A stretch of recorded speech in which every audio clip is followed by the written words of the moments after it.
भैया मेरे राखी के बंधन को निभाना, भैया मेरे छोटी बहन को ना भुलाना। रक्षाबंधन की बहुत बहुत शुभकामनाएं भैया। थाली पकड़िए। सर ये क्या ड्रामा लगा रखा है? कंचन 1 मिनट। कलाई आगे लाइए। भगवान आपको हमेशा खुश रखे भैया, सारी बलाओं से बचाए।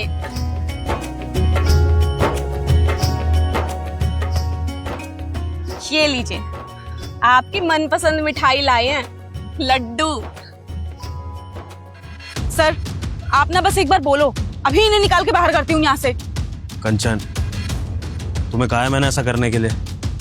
1 मिनट खड़े रहो, मुझे देखने दो कि ये लोग कर क्या रहे हैं। अब हमारा नेक दीजिए।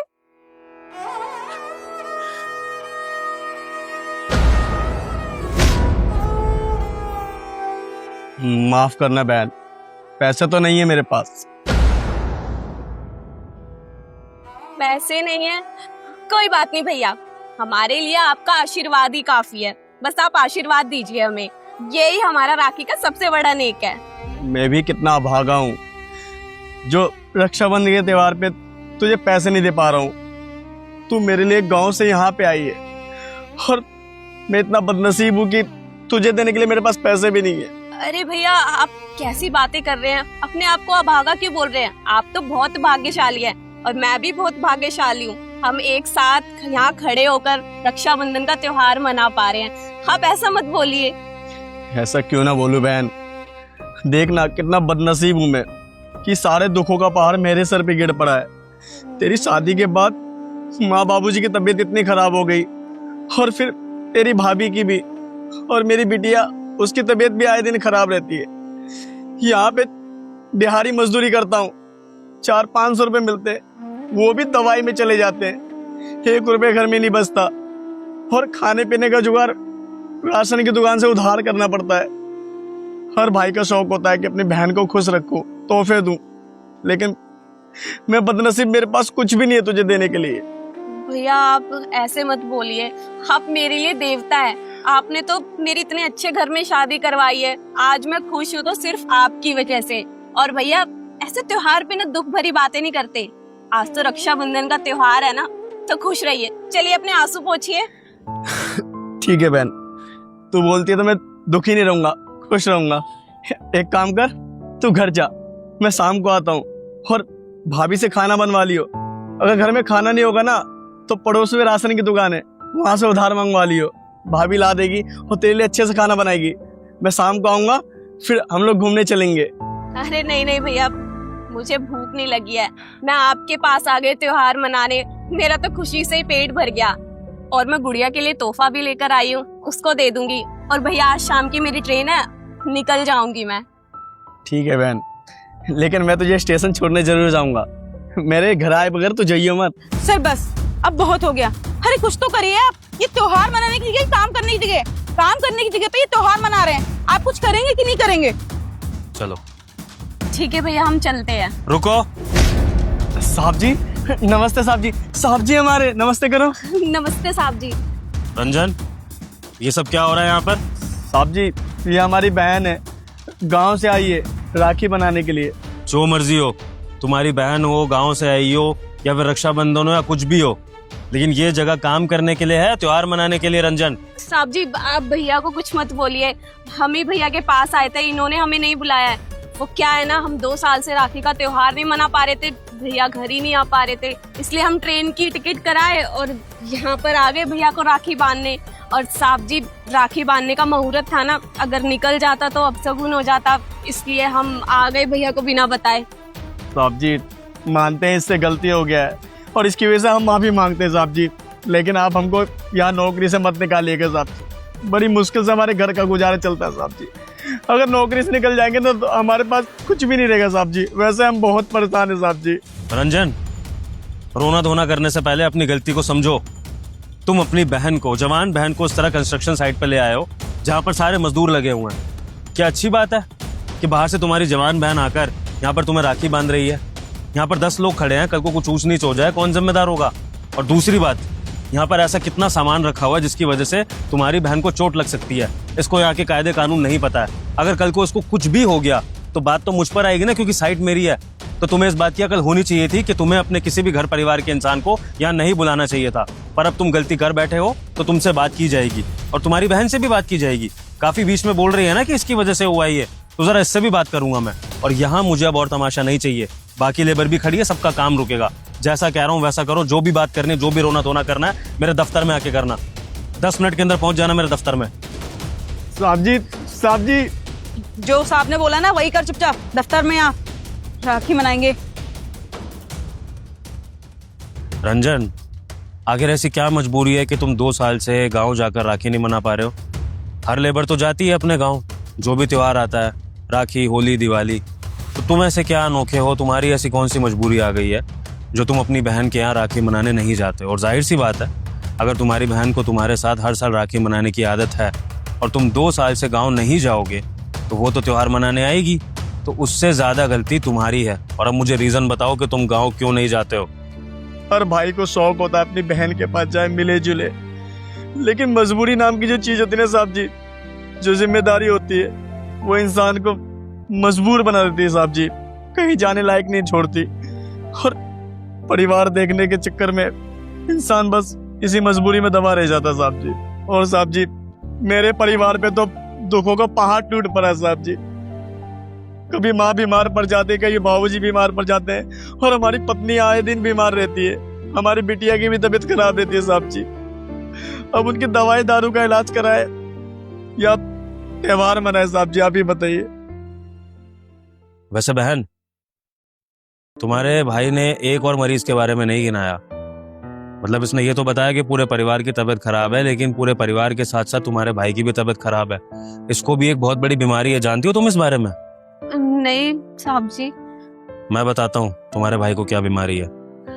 तुम्हारे भाई को भूलने की बहुत बड़ी बीमारी हो चुकी है। इसकी याददाश्त कमजोर है बहन। और बताऊं कैसे? बताऊं? रुको, ये देखो तुम्हारे लिए राखी का तोहफा, जो तुम्हारे भाई ने स्पेशली मुझे लाने को कहा था तुम्हारे लिए। लेकिन तुम्हारा भाई रक्षाबंधन के त्योहार पे ये तोहफे तुम्हें देना ही भूल गया। और पता है, ठीक 1 महीने पहले इसने अपने हाथ से मुझे अपनी दिहाड़ी दी और कहा कि साहब जी, ये मेरी 2-3 महीने की दिहाड़ी है, इसको पकड़िए और मेरी बहन के लिए कोई बढ़िया सा तोहफा लेकर आइएगा। वो क्या है ना साहब जी कि यहाँ पे इतनी बड़ी दुकानें होती हैं शहरों में, हमें पता ही नहीं लगता क्या लाना है। आप तो अपनी बहन के लिए बहुत बड़े बड़े तोहफे लेते होंगे, तो ऐसा ही कोई बड़ा सा महंगा सा तोहफा मेरी बहन के लिए ले लीजिएगा और मैं उसको रक्षाबंधन पे दूंगा। और आज मैं क्या देखता हूँ कि ये तुम्हारे साथ रक्षाबंधन का त्योहार सूखे सूखे मना रहा है। कह रहा है कि मेरे पास पैसे ही नहीं है देने को। अरे पैसे क्यों चाहिए जब इतने अच्छे तोहफे मंगा लिए तुम्हारे लिए? तो इसलिए मैंने कहा बहन कि तुम्हारे भाई को ना भूलने की बीमारी हो गई है। वैसे बहन, तुम्हें क्या लगता है, तुम्हारे भाई को बीमारी हुई है या फिर तुम्हारा भाई तुम्हें सरप्राइज देना चाहता था? सरप्राइज के बारे में जानती हो तुम? सरप्राइज क्या होता है? हाँ जानते हैं साहब जी। वो अचानक से किसी को भी कोई चीज दे दे तो शहर में उसको सरप्राइज बोलते हैं। भैया, आप हमें सरप्राइज दे रहे थे और साहब आप तो हमें डरा ही दिए। अरे डराना क्या बहन, मैंने सोचा कि तुम्हारा भाई तो तुम्हें सरप्राइज देना भूल गया होगा, तो मैं सरप्राइज को कंटिन्यू कर देता हूँ।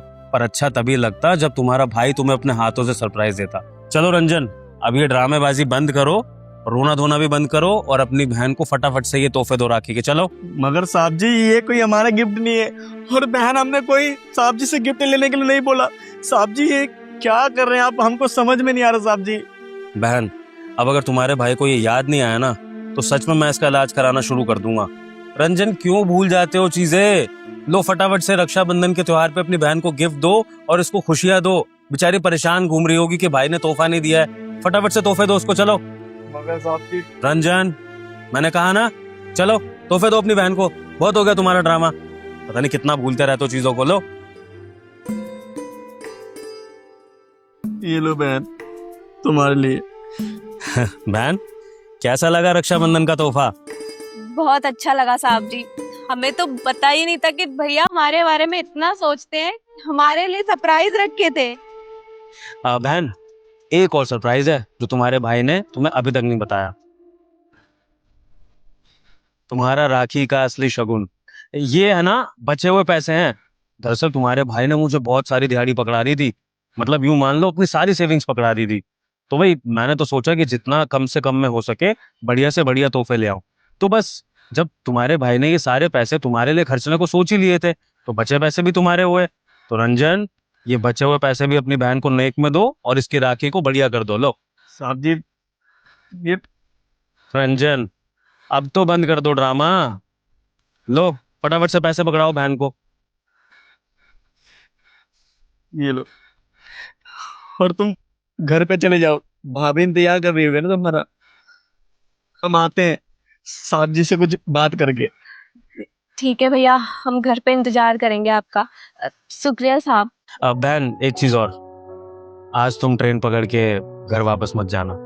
अपने भाई के साथ कुछ अच्छा सा खाना पीना, शहर घूमना, और किसी भी चीज की दिक्कत परेशानी हो तो तुम्हारा ये भाई भी है तुम्हारे साथ, ठीक है?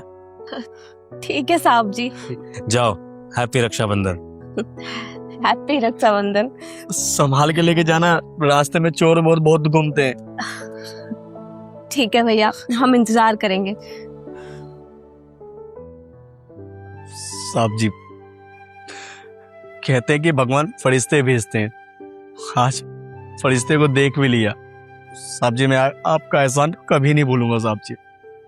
देखो रंजन, तुम्हारी बहन इतने प्यार से रक्षाबंधन मनाने के लिए स्पेशली गांव से यहाँ पर आई थी, और जब तुमने उसको कहा कि तुम्हारे पास उसको देने के लिए 1 रुपए भी नहीं है, तो ये देख कर ना मुझे अपनी बहन की याद आ गई। मैं अपनी बहन को हर साल राखी पर बहुत महंगे महंगे गिफ्ट भेजता हूँ, लेकिन प्रॉब्लम ये है कि हम दोनों कभी साथ में रक्षाबंधन मना नहीं पाते, क्योंकि वो बाहर विदेश में पढ़ाई करती है और मैं यहाँ पर अपना काम संभालता हूँ। हम जो ये मॉडर्न अमीर लोग होते हैं ना, हमारे पास कहने को सब कुछ होता है लेकिन अपनों का साथ नहीं होता। अब मैं हर साल अपनी बहन को मिस करता हूँ कि वो मेरी कलाई पे राखी बांधे, अपने हाथों से मिठाई खिलाए, फिर मैं उसको अपने हाथों से तोहफा शगुन नेक दूं, लेकिन वो मेरे नसीब में नहीं है। वो वहाँ विदेश से मुझे राखी कोरियर करती है और मैं उसको यहाँ से गिफ्ट कोरियर करता हूँ। तो त्योहार मनता है लेकिन एक फॉर्मेलिटी रहती है। वो अपनापन, वो प्यार, वो इमोशन मैं त्योहार पे फील ही नहीं कर पाता। लेकिन जब मैं तुम जैसे लोगों को त्योहार मनाते हुए देखता हूँ ना, तो लगता है कि त्योहार तो ऐसे ही मनना चाहिए। तो बस मैंने आज सोचा कि जो तोहफे मैं अपनी बहन के लिए लेकर आया हूँ, वो तोहफे मैं तुम्हारी बहन को दे देता हूँ। और तुमने देखा ना, जब तुम्हारी बहन के हाथ में वो तोहफे आए, पैसे आए, तो उसके चेहरे पर कितनी चमक आ गई। तो बस उसके चेहरे पर ये चमक, ये खुशी देखकर मैं खुश हो गया और मुझे ऐसा लगा कि मैंने अपनी बहन के साथ रक्षाबंधन धूमधाम से मना लिया। तो बस एक छोटी सी खुशी के लिए मैंने ऐसा करा, और तुम दोनों के चेहरे पर खुशी देखकर ना मेरे दिल को सुकून मिला। तो कहना कि ये मैंने अपने सुकून के लिए कर दिया रंजन। साहब जी, समझ में नहीं आ रहा कि आपका धन्यवाद कैसे करें, और धन्यवाद भी बहुत छोटी चीज है साहब जी। ये धन्यवाद वगैरह छोड़ दो, त्योहार का दिन है, त्योहार मनाओ। और मैं तो कहता हूँ कि आज छुट्टी लो काम वाम से, घर जाओ, अच्छे अच्छे पकवान बनवाओ अपनी बीवी से, अपनी बहन से, और सब साथ में मिलके अच्छा खाना खाओ। अच्छा खाने से भी तबीयत अच्छी होती है, ठीक है? ठीक है साहब जी, जाओ।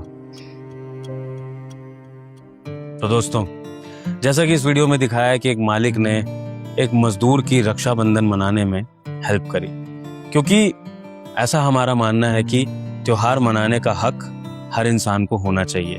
अगर आपको हमारी वीडियो का संदेश अच्छा लगा हो तो वीडियो को लाइक करें, शेयर करें, और कमेंट सेक्शन में आप अपनी राखी इस बार कैसे मनाने वाले हैं जरूर बताइएगा। Thank you.